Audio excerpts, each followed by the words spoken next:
Juliet, the Packers will be facing off against the Niners next Sunday, and a trip to the Super Bowl is on the line. And tonight, a fiery sideshow blocks traffic. The wild video out of Alameda County. Plus, a robotics team is asking help from the public after thieves broke into their high school and stole thousands of dollars worth of material. And clouds rolling in. A new round of rain is making its way toward the Bay Area. And good evening, I'm Juliet Goodrich. We begin tonight in what's expected to be an exciting game at Levi Stadium. The 49ers will host the Packers in the NFC Championship after Green Bay defeated Seattle tonight. KPIX 5's Betty Yu watched the game with some fans who already have some predictions for the next weekend.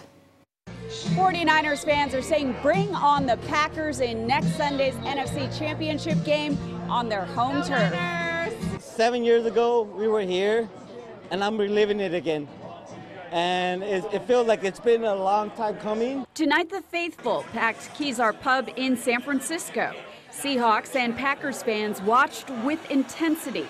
Green Bay beat Seattle 28-23. Russell Wilson, hey, you didn't come through today. I'm feeling good. I'm a Packers fan.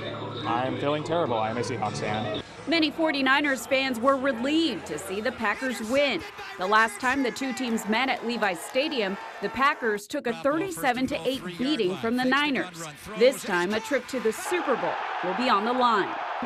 They murdered us early in the season, so we'll see what happens. I'm going to keep my expectations in check, I believe. Ooh, that's going to be a tough game. Definitely. Yeah, we were at the last Niners-Packers game. It didn't go so good, so a little bit nervous. Historically speaking, it didn't work out in our favor, but I feel like next game, we have a pretty strong shot. Tickets on the secondary market for next Sunday's game will not come cheap. Tonight on StubHub, the cheapest ticket is standing room only, starting at about $500 with fees. The best seats in the house, more than $13,000 in the BNY Mellon Club. In San Francisco, Betty Yu, KPIX 5. The 49ers will face the Packers in the NFC Championship at Levi Stadium next Sunday. Kickoff is 3:40. Sports Director Dennis O'Donnell will have more coming up on game day after KPIX News at 11. Also, don't forget to send us photos in your best Niners gear. Just use the hashtag KPIX on Facebook, Twitter, or Instagram. All right, taking a live look now at the San Francisco skyline tonight. Wet weather coming to the Bay Area. Meteorologist Darren Peck is tracking the rain. Darren. Juliet, I'm going to show you the most impressive scene of what the rain's going to do over the next 2 days. And it's the view that we've got from our camera that sits at the toll booth for the Golden Gate Bridge. Can you see the light drops of rain on here? And the road's wet. So technically, yeah, it rained here. It's not raining there now. The showers have moved off towards the other bridge. In fact, as we come in for a close-up look on high-def Doppler, you're kind of hard-pressed to find where the rain is. But if we zoom right in, now there's 80, or otherwise known as the Bay Bridge, leaving the financial district and heading over towards Oakland. That's where we've got some light rain now, and a little bit more light rain in the East Bay Hills. And for the rest of tonight, we're going to keep this going, a chance of light showers. And then, once we get into tomorrow, second half of the day, we're going to see a little bit of an upsurge, and the rain's going to pick up tomorrow night into very early Tuesday. But even that's fairly light rain. We're only going to pick up about another 1/10 of an inch of rain from that. The real interesting rainmaker gets here Wednesday night. It's going to be a lot more than just 1/10 of an inch of rain. So when I check back in with you again in the complete forecast, we're going to take a look at that in a lot more detail, and I'll see you in just a few minutes with that forecast. Juliet, back over to you. All right, thanks so much. Well, we have new video tonight of a wild sideshow in Union City. Dozens of people gathered around a fire as cars performed stunts around them. People were also watching from the sidewalk. The viewer who sent us this video says the group lit an old Christmas tree on fire. It's unclear if any arrests were made. And we also have this new video of another sideshow in West Oakland happening this afternoon on Campbell Street and West Grand Avenue near Interstate 880. Police eventually showed up and broke it up. Well, new at 11, thieves target a San Francisco high school robotics team twice in just weeks, leaving them without equipment or tools. KPIX 5's Joe Vasquez spoke to the team about the break-ins and how the community is stepping up to help. The high school robotics team here at Ruth Asawa School of the Arts has become victims of thieves not once but twice over the last 3 weeks. About $11,000 worth of tools and equipment have been stolen. It's just kind of shocking and a little rattling. Tila Damian and her team called the Soda Cyber Dragons are hard at work on a robotics project, and the deadline is around the corner, early February. So on Christmas Eve, when someone broke into their workspace, a shed they built from scratch on the campus, it set the team back. The Cyber Dragons shared this surveillance video of the first burglary. They broke in once and they stole computers, and then we bolted all the doors, and we were like, okay, this is great. They, being good engineers, they said, well, there's an engineering solution for this. Let's get additional deadbolts to secure the doors, which they did. And it worked so well that they couldn't get through the door that way. They had to smash through the wall. The second time was this Saturday, January 11th. There you can see where thieves cut through the wall because they couldn't get through the extra door locks. The team has set up a GoFundMe page, raising money to pay for replacing all the laptops and special tools, including handheld power tools and a drill press. They're also having to recover some of the work that was taken away. Our software team is doing everything they can to rewrite all the code that was lost when the computers were stolen, and we're just trying to recover for lost time. Once they replace the computers and tools, the Soda Cyber Dragons also hope to convince the school district to let them secure a more secure facility for future projects.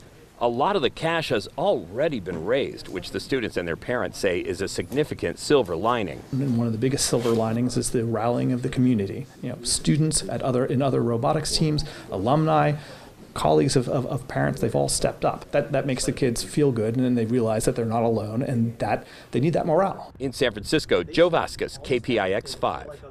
A live look now at San Jose's Mineta International Airport, where a SkyWest flight had to turn back earlier tonight over a mechanical issue. The pilot of Flight 3467, headed for San Diego, was getting an indicator of a possible door ajar. The plane returned and landed without incident. We did reach out to SkyWest for a comment and have not heard back yet.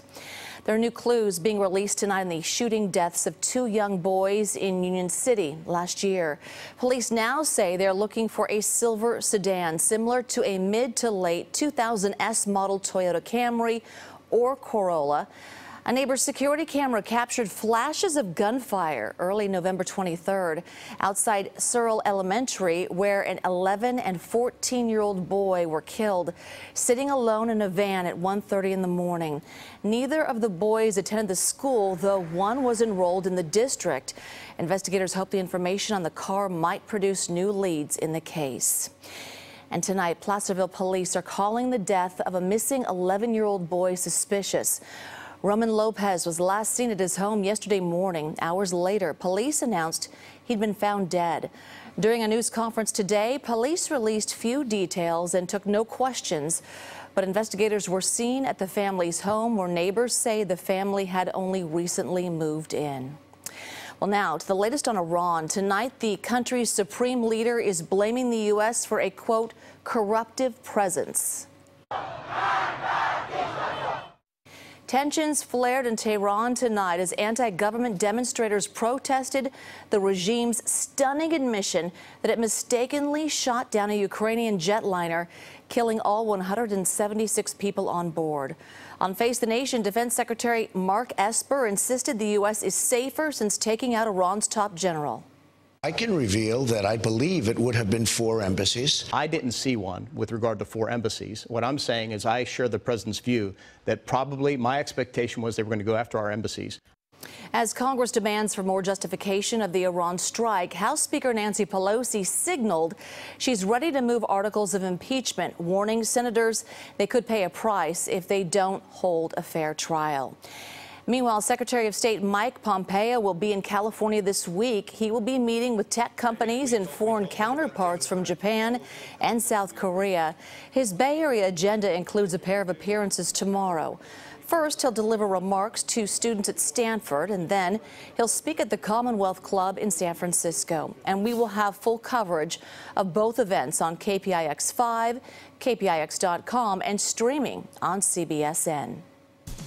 Coming up, New England Patriots star under arrest, the wild night that landed Julian Edelman behind bars. We're ready to go. We do this in California. We've had a very busy disaster season for the last couple of years. Plus, meet the elite California team that's heading to Puerto Rico to help with recovery efforts. And get ready to see more patrols on BART this week. The new rollout the agency hopes will improve rider safety.